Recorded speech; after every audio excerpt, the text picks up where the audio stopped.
মই অকণমান ব্ৰইলাৰ মাংস লৈছোঁ, boneless ল'ব লাগে।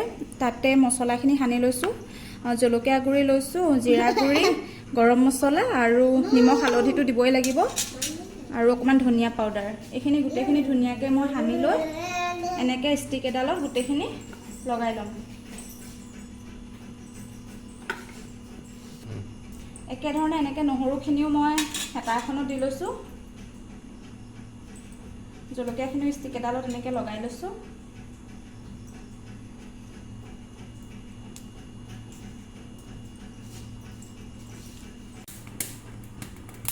একেধৰণে নহৰুখিনিও এনেকৈ পুৰি লৈছোঁ।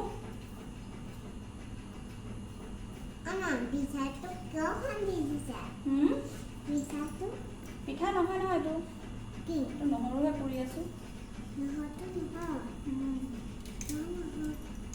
নকৰিবা কৰিবা হ'ল। একেধৰণে ইয়াৰ মাংসখিনিও মই পুৰি লওঁ, পুৰি চব ৰেডি কৰি লৈ পেলাই তাৰপাছত দেখাই আছোঁ। এইখিনি মোৰ ধুনীয়াকৈ পিটিকি হৈ গ'ল। এতিয়া ইয়াতে অকণমান মই চাট মছলা দি দিম। চাট মছলা দি দিলোঁ। চাট মছলা দি আকৌ অকণমান পিটিকি দিওঁ।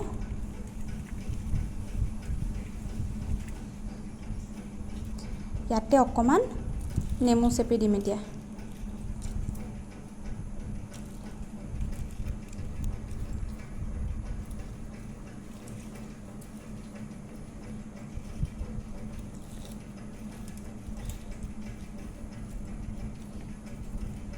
নেমু চেপি এতিয়া ধুনীয়াকৈ গোটেইখিনি সানি ল'ম।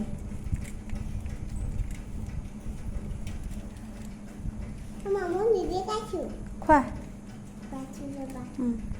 শেষত ইয়াত কেইটামান মই কাটি থোৱা পদিনা পাত আৰু ধনিয়া পাত মিক্স কৰি দি দিছোঁ।